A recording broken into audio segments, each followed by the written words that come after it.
편인이 있으면 우리가 편인격은 흉격이 아닌데요. 정인하고 편인이잖아요. 그러면 정인은 발을 정자를 써요. 그러면 이제 우리가 보는 그 육신에서 정편으로 나누는데 정이라는 게 바르다라는 뜻이 아니고 어떻게 표현하기로 했냐면 그냥 평범하다라고. 평범하다, 상식적이다. 이러면 그럼 편은 어떠냐면요. 이 평범하고 상식적인 것에서 치우쳤다. 이렇게 생각을 할게요. 근데 이거를 그러면 이게 흉의 역할을 한다는 거는 어쩔 수 없는 것 같아요. 그래서 이제 인성은 정인이든 편이든 별반 다르지 않다라고 하지만 우리가 지난번에 정인을 했던 거에 비하면 오늘 편인을 보시면 어쩐지 좀 정인에 비해서 흉한 것 같기도 하고 그냥 이걸 나쁘다 그런 거보다는 정인에 비해서 치우쳤다 일단 이렇게 생각하도록 하실게요. 항상. 네. 그래서 이제 정인을 보세요. 아니 편인을 보세요. 편인은 인성이라는 것이 일단은 이제 약속이다. 그래서 인성이라는 것은 항상 규범에 따라서 약속을 지키면서 살아가는 것이다. 그럼 규범은 관이잖아요. 그럼 인성은 규범, 관을 수행하는 약속이라는 거죠.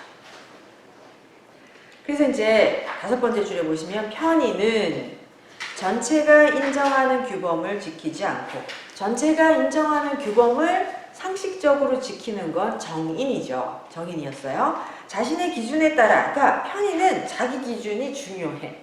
자기 기준에 따라 해석하고 판단하는 편의주의 방식이다. 이게 이제 편인의 특징이에요.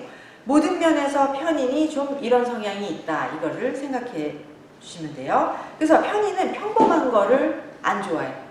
정인은 평범한 거를 하려고 온갖 애를 쓰고 편인은 평범한 삶에서 벗어나서 특별한 규범, 특별함이 통하는 사회를 좋아한다는 거죠. 그래서 이상적인 세계, 형이상학적인 거 또는 종교적인 세계가 편인이 지향하고 좋아하는 세상이에요. 종교라는 거에다 동그라미 쳐보실래요? 정인은 종교를 못 믿어요.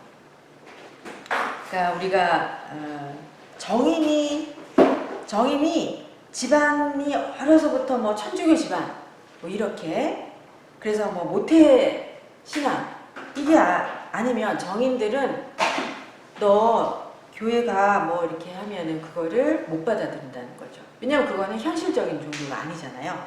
근데 편인은 종교적인 성향이 강한 거죠.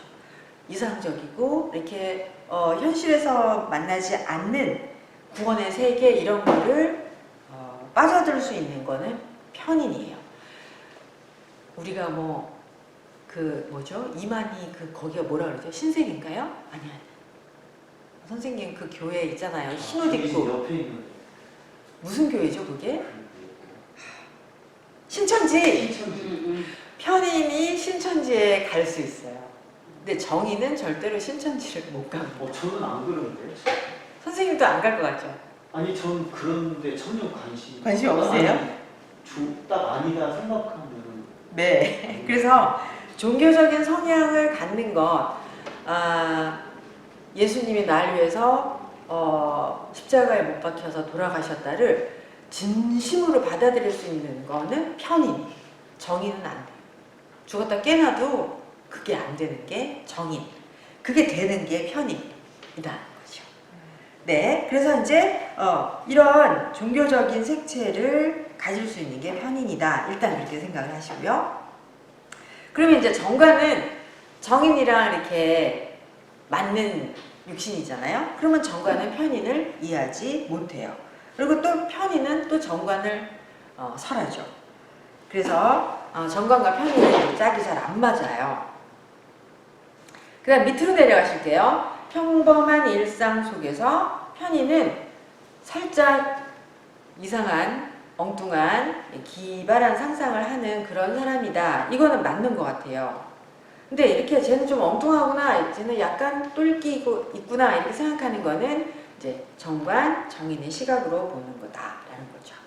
그럼 또 편인은 정관에 대해서 내가 나의 이런 독특한 내가 열심히 창의적이고 이런 걸 날 인정해주지 않는구나, 내 노력에 대해서 제대로 대가를 주지 않는구나, 이렇게 편인이 정관을 설하면 편인의 생각은 이렇게 한다는 것이죠.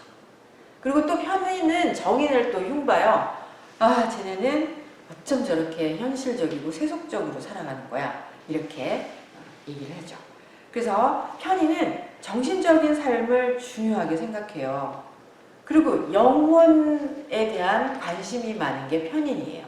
그래서 우리가 이런 사주 이런 거 하지 않고 공부 안 해도 편인 있는 사람들은 아주 어려서도 고독이라는 걸 즐기는 그런 마음을 가졌을 거예요. 근데 정인은 그런 거에 관심이 없어요. 그래서 보세요. 이게 정인은 지식을 전달하는 사람이고 편인은 정신을 전달한다, 정신을 가르친다, 이렇게 이제 딱 인상적인 말로 써놓으셨죠. 그래서 이거를 이제 계속 기억을 하시는 거가 필요해요. 그러니까 정인은 현실에 필요한 지식을 남들에게 가르치고 남들에게 전달하고, 정인은 정관에 가기 위해서 꼭 필요한 지식만을 공부를 해요. 근데 편인은 그런 지식은 세속적이다, 고리 타분하다라고 생각하고 자기는 그런 지식을 좋아하지 않는다라고 생각을 많이 해요. 그러면 이제 편인은 어떻게 생각하냐면 자기가 좋아하고 자기가 관심이 있고 자기가 호기심을 가지는 그런 약간 창의적이고 공상적인 그런 지식을 좋아하는 거죠. 그래서 거기 마지막에 그러면 정인하고 편인하고 누가 옳으냐, 그거는 함부로 말하기가 어렵다, 이렇게 이제 맺고 있어요. 그 다음에요, 편인의 배속을 보세요. 남녀 모두 식상을 극하면 조부를 가리키고 재성이 극하면 모친, 어머니예요. 그래서 재성이 극하면 결국은 재극인 되는 거잖아요, 그죠? 그러면은 재성이 극하는 편인인 경우는 이제 재성인 아버지가 어머니를 힘들게 하는 그런 모습을 되게 사주에서 그렇게 재극인이 되어 있으면 그런 집에 있는 사람인 거죠. 그 다음에 편인이라는 게 뭐 영수증, 과태료 부과 영수증, 그 다음에 계약서 이런 거는 정인하고 비슷하죠.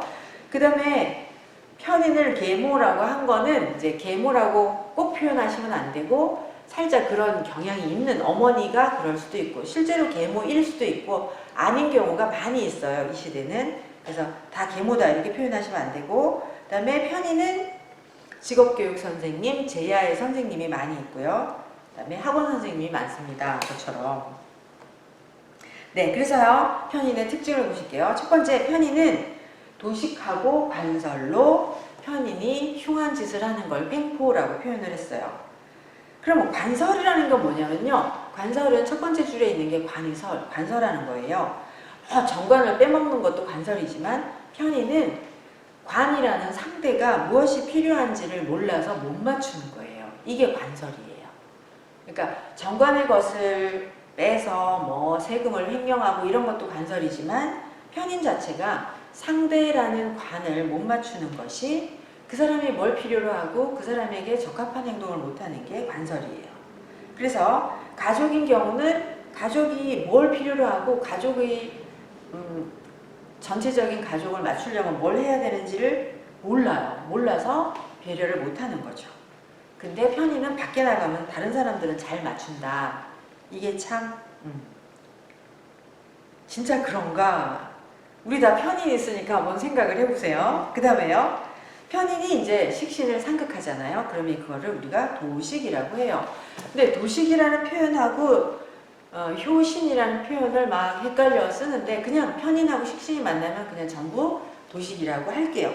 실제로 식신을 기준으로 편인이 오면 도식이고요. 편인 기준으로 식신이 오면 효신이라고 해요. 올빼미 효자를 써서. 근데 이제 우리 그냥 도식으로 얘기를 할게요. 그러면 편인이 식신을 상극을 하면 식신은 길이고 편인은 흉신이 있잖아요. 그러면 이제 길한 것, 식신이라는 게 뭐 내 자식도 되고 내 밥벌이도 되고 내 건강한 몸도 되는데 이거를 상극하는 거니까 일간이 건강이 나빠지고 그 다음에 밥벌이 생계가 위태로워지는 거죠. 그럼 이걸 해결하는 거는 편제가 재활을 해야 합니다. 그죠? 그 다음에 또 편인이 식신을 도식하면 되게 도식이 강한 사람들은 자신의 그 밥벌이를 잘 못해서 자기의 생존을 다른 사람에 위탁하는데 이럴 때는 일간이 되게 신약한 경우에 그래요. 그 다음 보세요. 식신을 편인이 극해서 일간의 인간 생활의 근본인 의식주를 해치는 건 이게 도식이에요. 그러니까 의식주를 해치는 게 도식이에요. 그런데다가 정관이 있어요. 그러면 정관이 있어서 관설을 하면 이제 불법적인 일을 행하는 경우도 있다. 다 그렇다라고 하면 안 돼요. 불법으로 살아간다 이건 아니고요. 불법적인 것, 편법적인 것, 관을 설하는 행동, 세금 횡령 이런 것들을 한다는 거죠. 편법을 부려서.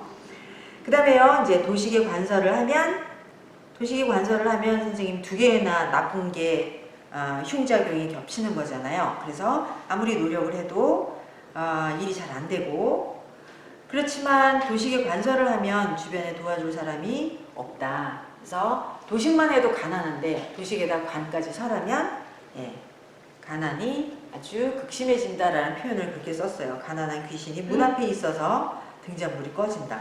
무서운 표현이죠. 근데 되게 이런 경우에도 항상 일간에 대해서 여기는 표현이 없잖아요. 일간이 신약하면 이걸 굉장히 처절하게 느끼고 일간이 신왕하면 잘 견디고 헤쳐나간다. 그런 모습을 많이 보게 돼요. 그 다음에 이제 두 번째 편인의 특징은 편인은 비현실적 그 다음에 몽상 그러면서 창의적 이렇게 하는데요. 일단 행동은 약간 비현실적인 행동을 하고요. 기이한 행동을 한다. 그래서요. 편인이 식신을 극해서 편안한 삶을 버리고 고독한 세계로 들어간다. 그 다음에 마음의 고독을 느끼고 사상의 갈등에 매이게 된다. 정신적으로 이제 갈등을 많이 하죠. 그 다음에 선생님들 보세요. 편인이 있는 분이 낮에 자고 밤에 움직이는 올빼미처럼 밤에 활동하고 불면증이 있고 이러세요? 편인 있는 분들. 선생님 그러세요? 제 주위에 음악하는 선배들이 편인이 많은데 다 이래요. 네. 그거는 음악해서 그런 거 아닐까요? 아니 안 그래도 되는데 자기들이 그렇게 해요. 네. 선생님 어때요? 선생님 편인 있잖아요. 지금은 안 그런데 네. 집을 이사 간다거나 이러면 정말 꿈을 그냥 생활은 괜찮아요. 선생님 안 그렇죠? 저는 저도 낮에 안 자고 밤에 자요. 네, 저도 편인이잖아요. 근데 저는 중고등학교 때 시절부터 아침형 인간이에요. 네, 저는 편인은 그렇게 생활이 그래서 제가 그러거든요. 저는 이제 평상시 일하니까 정상적인 생활을 하는데 연휴 기간이 되면은 콜라 1.5 사가지고 밤새서 영화 보고 이런 거 아침에 자요. 네, 그게 편인 성향이에요. 똑같아요. 예. 편인이 그래서 올빼미족들이 많아요. 예. 근데 저는 이제 저희 딸이 음악하는 아이니까 우리 애는 이제 편인이 천간에 있거든요. 걔는 그런 활동을 해요. 저녁에 늦게 하고 아침에 늦게 일어나고. 걔는 일을 하거나 숙제를 하거나 하면 밤에 다 해요. 항상. 예. 근데 저는 편이 격이고 그런데도 평생 아침형 인간이에요. 저는 저녁 때 이렇게 직장을 안 다니면 그런 성향이 선생님도 그런 성향이 있는 거죠. 아침에 주말 같은 때 진짜 아무도 안 깨우면 12시, 2시까지 저는 안 일어나요. 저는 TV 보고. 일요일도 6시. 일요일도 6시. 네, 그래서 올빼미족이 많다. 상상의 날개를 펼친다. 그죠? 그 다음에요, 편인이 어떠냐면요. 정의는 굉장히 타인을 의식해요. 근데 편인은 타인의 눈을 의식하지 않고 자기가 생각한 걸 그냥 막 행동했고, 그 다음에 이제 편인 자체가 항상 신비로움과 경이로움을 가지고 있다. 그러니까 편인이 훨씬 더 호기심이 많은 것 같아요. 그다음에요, 편의는 고독에 익숙하고 인생의 의미를 철학적으로 생각해보고, 그다음에 남의 눈을 의식하지 않고 자기 나름대로 편의는 살아요, 항상. 네. 그다음에 이제 인성이니까 편의는 정의하고 같이 노동을 기피해요. 편인들은 노동을 기피한다. 예. 그다음에요, 이게 참 편의는 자기 가족의 의식주를 돌보지를 않는데 타인을 돌보는 봉사, 종교적인 그런 성향 이런 게 있대요. 그 다음에 이제 또 뒤에 나올 텐데요. 자기 자식은 안 가르치는데 선생을 한다 이런 거가 편인의 특징이 있어요. 그 다음에 편인이 그 다음에 되게 중요한데요. 공상, 가상에 나오는 공상과 가상, 창의성 이런 것에서 나오는 작가적 특성이 있다. 그래서 이제 드라마 작가 하려면 편인이 꼭 있어야 합니다. 정의는 공상, 가상의 이야기를 쓰지 못해요. 그러니까 그 해리포터 다 전부 다 편인의 작품이죠. 그 다음에 편인은 자신만의 독특한 취미, 습관을 가져야 된다. 이게 중요하고요. 그 다음에 그 밑에 있는 건 꼭 그렇지가 않은 것 같아요. 그래서 그냥 넘어가고요. 그 다음에 이제 편인이 자기가 그냥 보통 정상적인 상상을 하지 않고 이렇게 되게 비정상적인 기이한 그런 상상을 하고 공상을 하는 것이 어떨 때는 이게 예술로 승화될 수도 있다. 네. 그래서 왜 우리 이런 얘기 항상 듣지 않아요? 제가 어떤 사람이 작곡을 해요. 이게 송창식 씨한테 들은 건데, 근데 앞에 있는 사람이 작사를 해. 작사를 하면 그 사람이 작사한 게 끝나는 순간 작곡이 끝났다. 이런 거는 편인이 가능한. 네. 그 다음에 막 갑자기 자기가 막 어떤 거를 하다가 곡이 탁 떠올라서 그 2-3시간 만에 이렇게 탁 창작을 하는 거 있죠. 그런 거는 이제 다 편인. 네, 편인이 할 수 있는 것이다. 네. 그래서 편인은 이렇게 창작성이나 이런 걸로 승화되면 굉장히 좋은 거죠. 그리고 이제 이 시대는 편인이 활개를 치는 세상이에요.